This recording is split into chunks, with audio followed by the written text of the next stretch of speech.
don't know about you, but I think I figured out how the world works. Would you like to hear about it? Yeah? Great. Big relief. You see, I had to figure things out. I'm a teacher. Well, upon introduction, I usually just say I'm a teacher, trainer, and educator. And this last bit was added simply because I never got a follow-up question when I just said, I'm Chris, and I'm a teacher. Especially if I mentioned that I'm an English teacher.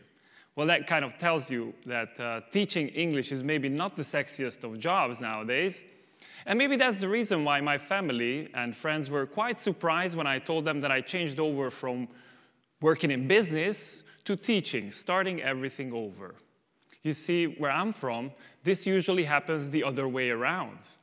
I'm from former Eastern European bloc. I'm from Hungary, raised under communism, and when the borders opened and I turned 16, I left the country and I went to the US where I finished school, had a job in the Big Apple, and then I came back overseas to Ireland, finished my MBA, and then just to crown this fairy tale, right, I landed a job as the Eastern European marketing manager overlooking about 20 countries for a global firm. Now, jackpot, you could say, but I gave that all up. And that puzzled some people. They asked me the question, why? Chris, why did you change? And I told them the truth. It's about money. But of course, seriously, I've always had an urge for teaching. My drive is helping people to reach their true potential. And believe it or not, as an English teacher, I get to do that. How? Well, as a language learner, you may also experience that there are those tedious grammar tasks and vocab exercises, but besides this boring stuff, there is that magical speaking part. When if you give space to people, build their confidence, they get to talk about anything. They feel liberated. And during these discussions, we often come to a topic dearest to me, which could be summarized by saying an English proverb. Ready? It goes like this. You can't teach an old dog new tricks. What do you think? Do you believe that? I believe in asking questions, thinking outside the box, and challenging the status quo. So in this talk, I'm going to tell you how anyone, including you all, can learn new tricks. After all, I mean, I told you I figured things out, right? So over the past years, working with people on self-development, what we've discovered is that there are basically 3 ways things can work out in this world for us human beings. Number 1 is plan A. Now, we all have plan A's, whether we vocalize it or we just keep it at the back of our heads, in connection to family, work, or school. We all have these goals that we set, and we go out there and try to get them, right? Now, in an ideal world, this may just work, but in reality, human beings, us, we sometimes fail. And when we fail, we sometimes fail miserably. When our plan A's fail, we feel devastated, and we find ourselves in chaos. Boom. And when you're in chaos, what do? You try to put the pieces back together instantly. Try to work within the given framework with the usual toolkit to put the building blocks back. And this is plan B. And while it's worth a try, sometimes it can lead to bad decisions. For example, plan B is responsible for awful marriages at times, staying at jobs that we hate. At an institutional level, we could mention the school system that we're trying to patch to suit the modern world, but we fail. We could also mention at the corporate level, the Enron case or the Wirecard case, where they try to patch up the holes, but really, in the end, we find ourselves in bigger and deeper chaos. So plan B is about saving the status quo, but maybe we should go one step further. Because in chaos, on a brighter note, there is a chance to rebuild things and innovate.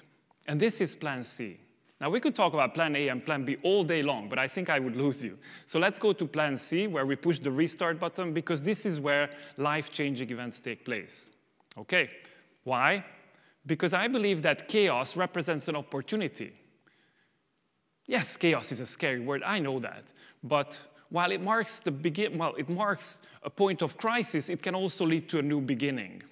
Let me demonstrate that by sitting down on this comfy chair. This is actually my chair, my bar chair. Well, why is this a special chair? Because this was my companion in the spring semester at the university when we were asked to change over from teaching face-to-face our students to digital learning, online education.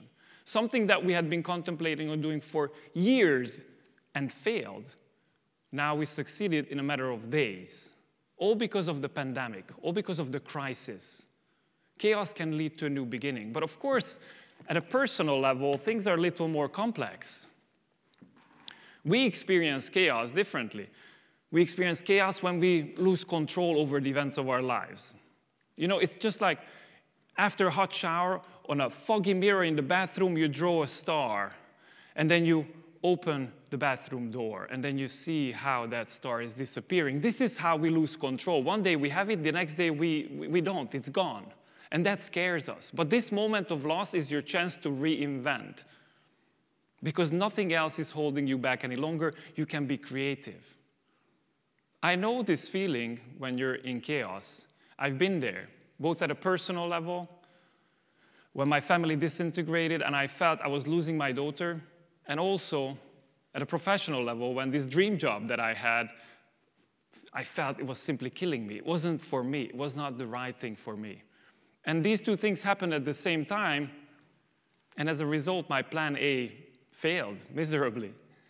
And I tried to mend the situation and go to plan B, but it was just getting worse. So there in chaos, I was in need to reimagine things. And if reimagining is innovation, then reimagining ourselves is self-innovation. And I was in need of that. But you can ask the question, it's the big deal, let's just self-innovate. But can we do that? Is this change such an easy process? To demonstrate that, let's take a step back and look at moths. That's right, moths. Now, these creatures are very interesting. They've been around for over 190 million years. They look slightly like butterflies, right? But they actually been around much longer. They are the true evolutionary champions of our world compared to us human beings, new kids on the block, right? Well, these creatures are nocturnal beings, which means they do their work at night. And as a result, if you happen to be, for example, at your weekend house, you might notice that, boom, they just bump into your window when outside it's pitch dark and inside the light is on. It's because they are attracted, they seem to be attracted to artificial light. So when this happens and they bump into your window, you would expect them to turn around and go away, find a way around the problem. But instead what happens is that they keep coming back again and again, boom, boom, boom, bumping their head to the window. Now why am I talking about this? Because I want to ask you a question. Do you think we, humans, do we fare any better when we're facing these invisible obstacles, like a window for these guys that they bump into? Do you think we do any better? And the answer is no. We keep bumping into our invisible obstacles when we fail with our plans. We keep making the same mistakes over and over and again. We do this because we fall into the trap of the enemies of change. And they are here for you. Number one, comfort zone. Biggest sin of all because it makes us lazy. Number two, control. Or I should say the illusion of control. It's like fool's gold, you know. We really never can have total control over the events of our lives. And finally, criticism. Now, criticism is the most destructive of all, and I will tell you in a minute why. But now that we know what the enemies of change are, you might want to ask the question, what are the things that can activate self-innovation when we're in need of change or when we have to self-innovate to get out of the mess we're in, to find a way out of chaos? So the number one activator, and the answer is finding a cause. Now, having a cause, is the greatest motivator you can have to get out of your comfort zone. And the examples are abundant around us, at a corporate level, country level, community level, when the unthinkable becomes possible with the right cause. Whether it's sending people to outer space or rebuilding a country after war, a cause can be the answer. So let's get rid of those enemies. Now we have a cause, but at a personal level, a cause can be a little less obvious because we often choose to stay in our comfort zone. Nobody's telling us to make that change. And in our comfort zone, well, that approach is just more comfortable, right, than facing reality. Reality that change will come no matter what. If we keep hitting the window harder, like these poor creatures, then we're not going to solve the problems. We must find a way around the problem. And what can help to find a way around the problem is our last ingredient to activate self-innovation, and that is curiosity. Now, curiosity is about asking questions, thinking outside the box, and challenging the status quo. Curiosity and imagination, I believe, are the most important tools that we people have. And the best part of it is that we're born with these tools. The only question is how to preserve, develop, and ignite these in us. And the way to do that is to avoid destructive criticism. Because criticism not only kills creativity and stops the process of innovation, it does this by planting fear in us, fear of failure. And then we play it safe, right? Then we stay in line. We don't take risks. And as a result, we can't innovate. This leads to no innovation. So what we must do is the opposite. We must give space to people. And in that space, build their confidence. Don't control them. If you give that space and confidence, they will ask the questions. They will think outside the box. They will share their opinion. And then you can find answers to your problems. Now, when we talk about giving space to people, we must not forget to give space to ourselves as well. After all, if we're in a box, we can think outside the box.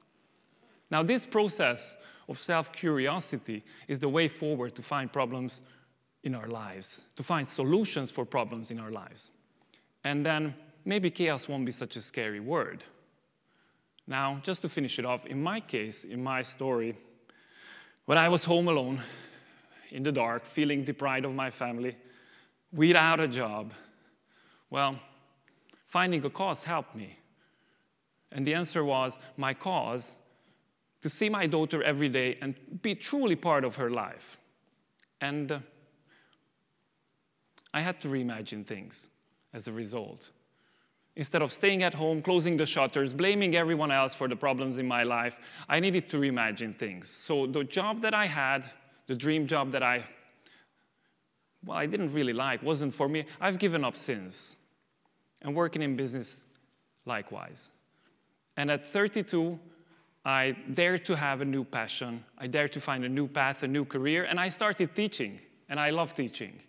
And now, teaching has helped me to connect the dots, because by becoming a teacher, I had some extra time that I could spend with my daughter and with my family. And this led to a conclusion where I am today. And I feel happy about that. So all of you out there in chaos, please don't give up. Look for your plan C, find a cause that you can follow with passion, and stay curious. Don't let the magic die in you. And I hope that you experience what I experienced, and curiosity will lead you forward. It has led me not only to teaching, but to this TEDx stage, and hopefully this journey shall continue. And with your help, together, maybe we can spread the idea of self-innovation and make a difference in this world and in our lives and in the lives of others. Thank you.